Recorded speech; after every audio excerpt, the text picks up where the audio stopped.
Everyone from me, Brent Graham of goodforthegame.co.za. Welcome to this Tour de France Stage 15 betting preview. We're out of the high mountains, but it certainly isn't a straight sprint stage by any means. And I was very surprised to see that this one carries 50 points at the end in the green jersey race. We'll talk about that in just a second. Let's recap on stage 14. What a brilliant victory in a very, very tough stage for Thymen Arensman, who attacked the breakaway at the top of the Peyresourde, or a couple of kilometers from the top of the Peyresourde, rode away and then rode up the final climb, holding off the peloton, who weren't chasing particularly hard, but still, it was an incredible feat to hold on there. Pogačar coming second. Now, we back Pogačar at World Sports Betting, so we get the money back for second there. So very, very pleased to have that promo work in our favour for the second time on this tour.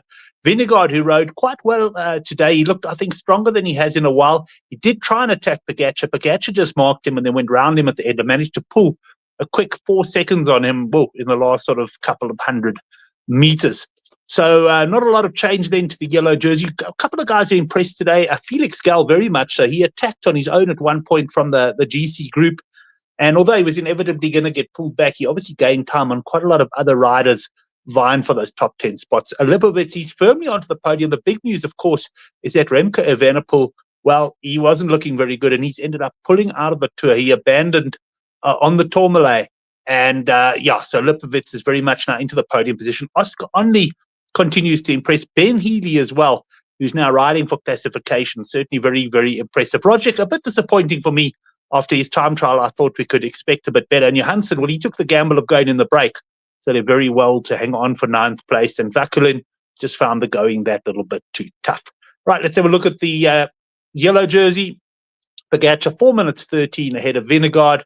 It's really the battle for the other places that are probably going to be more interesting to watch. Although I still think that Vingegaard is going to try and ruffle Pogačar's feathers a bit. A Tour de France outright betting winner, 1-20 Pogačar, 10-1 Vingegaard. Right, the green jersey warrants a bit of attention here.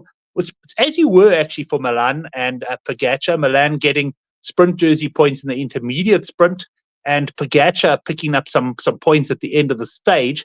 And that's 28 points, the difference between the pair. Van der Poel, he did pick up points behind Milan on the intermediate sprint, but he lost a bit of ground today. So he's 61 points now, excuse me, behind Milan. You don't really look beyond those three. And Milan's still a strong favourite here at 7-25. Pogačar drifted slightly to 5-1, and Van der Poel in slightly to 5-1. And I think stage 15 is going to be absolutely crucial for this green jersey race. And we'll have a look at why in just a few seconds. King of the Mountains, Lenny Martinez, in the early move, he managed to pick up points. He's on 60. Pogačar didn't win the stage, but he still picked up some good points as well. He's into second. And Arensman, very much a factor there. I saw his teammate Rodriguez. Commentators seemed to think he was chasing Arensman down, but I think he was trying to prevent others getting King of the Mountain points at the top of the Peyresourde, although he didn't actually achieve that. But that is pretty much what I thought he was doing. He wasn't actually trying to chase his teammate down. There's still a lot of points out there. Someone could come from behind. Wood certainly went for it today, but his legs let him down there a bit. Right, just in terms of the betting, you're 1-2, 5-10. That's Pogačar. 3-1 now, Martinez. Arensman's into 9-2. You can get 20-1 and better the balance. Right, let's have a look at the stage 15 preview then. And very interesting profile this. We've got 169 kilometers, 169.3. And the start is pretty flat. It's a couple of rolling roads, flat roads, little short rises here and there. We've got the sprint point at 59.8. Now, this is going to be interesting because you'd think that Lidl Trek may well try and keep things together again so that Milan can pick up maximum points here. But it obviously won't be easy because this is a stage where the breakaway are really going to fancy their chances and guys are going to be probably going for it from the start. I wouldn't be surprised to see Milan attack again. I thought, funny enough, his attack on stage 14 I didn't think it was the wisest move. I would have thought he'd rather go in a group and, win from a group. To actually go off on his own, I thought was a bit risky, but he still had the energy to sprint well. So it's going to be interesting. I also just look at this. There's a little bit of a rise here just before the sprint. It looks like it's a little bit of a climb. So it could be quite tough. It could be Van der Poel territory. Van der Poel did show that he is interested in the green jersey. He's certainly going to keep himself, take points where they're on offer and keep himself in the hunt there. So what is going to happen? Are we going to get an early, I don't think it'll be very early, but are we going to get a break go before the sprint? Yeah, we may have a few riders out in front, but I imagine the bunch will sprint, or at least probably fourth or fifth place at this point. And then will another break go, or if it's all together at this point, we could get something. This first time at Cat 3, 1.7 kilometers at 7%. Not particularly tough, but could be a good launch pad. But it's this one, the Cat 3, 6.2 kilometers at 5.5%. That certainly could also be a launch pad for the breakaway. Then there's a bit of Valley Road. And then this is a very interesting climb, because you look there and you see Cat 2, 2.9 kilometers at 10.2%, which is brutal. And you think, well, that's brutal, but it's only 3 kilometers. But have a look at the end of the climb. It carries on climbing for probably about another 15 to 20 kilometers or so there. So I think it's at a gradient of about 3%. So it's nothing as steep.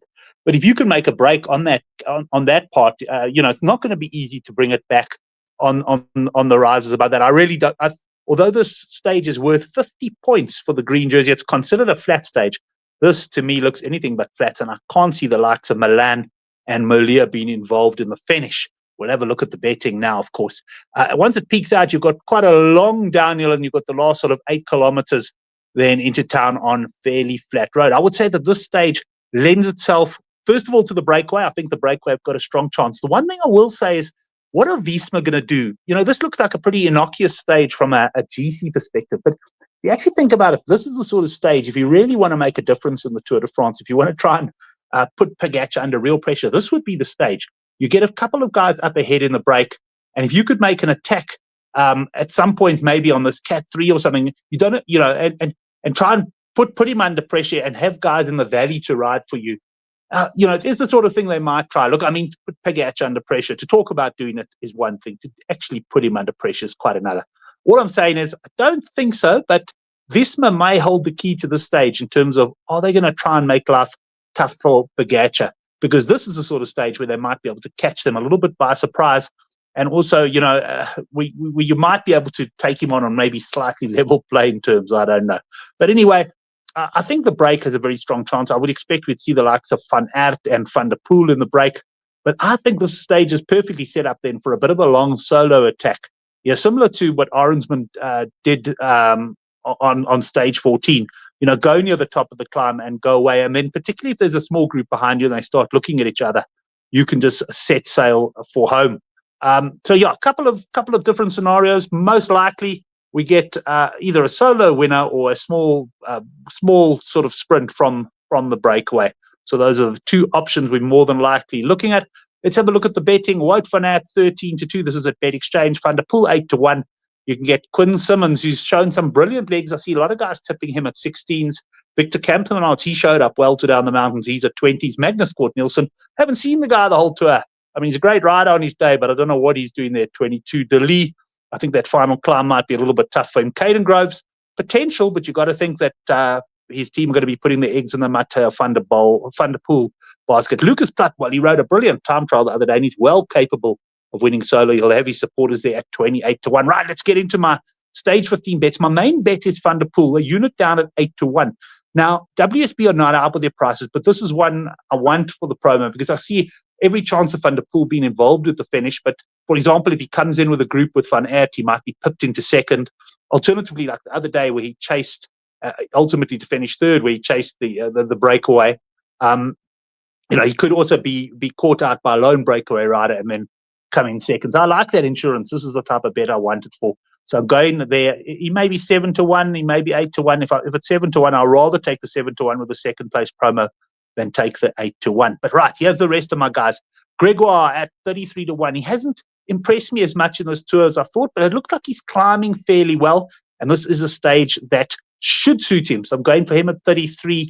Aramburu, I'm going to tell you now that these next three picks are probably just more sentimental picks for me than anything else. I'll really be shouting Van der Poel and possibly Gregoire home. But Aramburu, who has shown up in a couple of breakaways of late, I'm taking him at 66-1. He's well suited by this sort of stage as well. I don't know what that's a typo there, that 199-1 coming in, so that ignore that. Half a unit on Hershey at 124-1. Where have you been, Hershey? I've thrown a couple of units at you in this tour with absolutely no joy, but I just sort of feel I must be on you just in case. And Terzi, he's shown up. He's still sitting about sixth in the green jersey race. He won a stage last year at 130 to 1 for us. Let's see if he can do it again at a slightly lower price of 99 to 1. Those last four guys are all at Bet Exchange. Obviously, Van der Poel is the main focus here. I'm looking for him to win the stage. Thanks, everyone. Monday is a rest day, so no video on Sunday night, but I'll be back Monday night, maybe even a little bit earlier in the day if I get the time, with the stage 16 betting preview. From memory, we go up we have a pretty flat stage, and then we climb up a Mont Ventoux, and I have no doubt that a certain Tadej Pogačar will be starting deep in the red with the bookies on that one.